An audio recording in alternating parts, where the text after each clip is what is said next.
Town එකේ vision කෑකට ගියා නම් ඉවරයිනේ. විෂන්කයා විශ්වාසනීය දැක්ම. The inaugural event of the Mahinda Rajapaksa Centre for International Relations was held last evening with an international symposium on the global expansion of ISIS impact on Sri Lanka.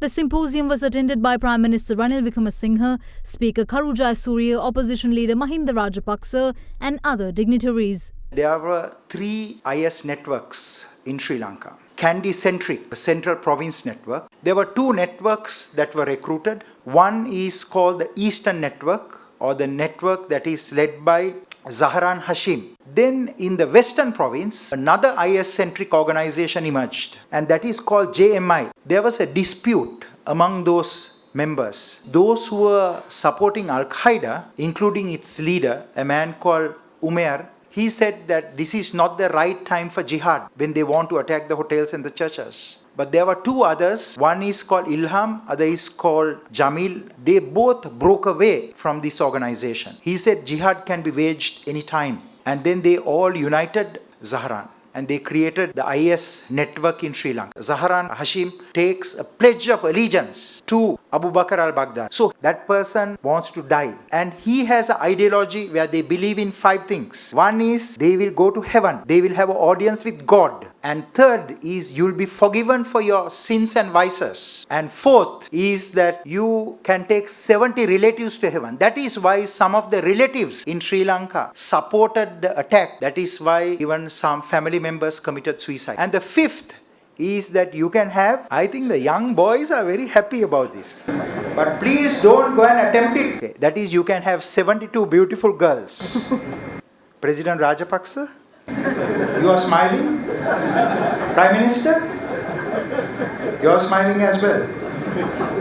Sri Lanka has some of the most capable military, law enforcement and intelligence services. But during that period, we had 2 major problems in this country. That is, the leadership was divided. There was no visionary leadership. We cannot blame the Sri Lankan security and intelligence services for this attack. Very rarely that any country will receive such precise intelligence. Mentions Zahran, even says it is going to be churches. It is true that the DIG in charge of MSD informed 225 principal staff officers. They informed the diplomatic corps. They informed the judges.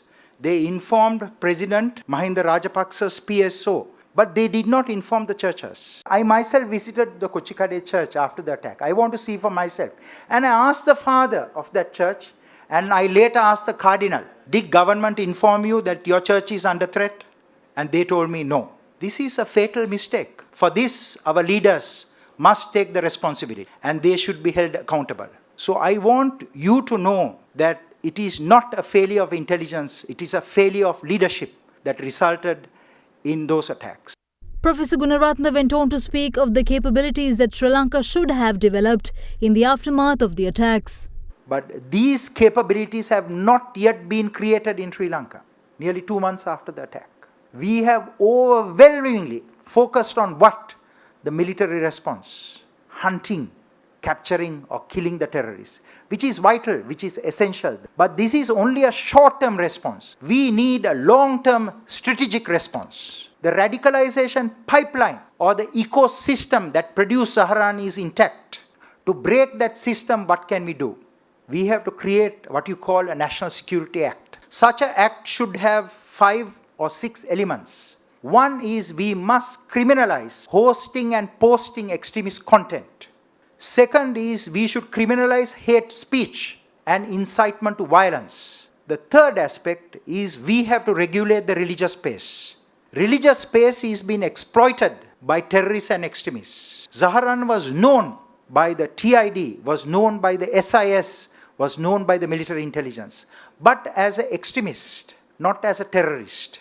And we do not have a law that can be used effectively on the ground to arrest people like Zahran. This is your responsibility. Otherwise, you do not deserve to be in that parliament. The Arab world is burning, and we cannot afford to burn our country. So do not allow the extremist preachers to come. Even the preachers who are preaching here, the Ministry of Religious Affairs should issue a license for them to practice. Every 2 years, the license should be renewed. We are a plural society. We must have a tolerant form of Islam that exists in this country. Not the versions, the strains that came from Tamil Nadu Tawhid Jamaat or by IS in the Middle East. මගේ විශ්වාසය මැක්සිස්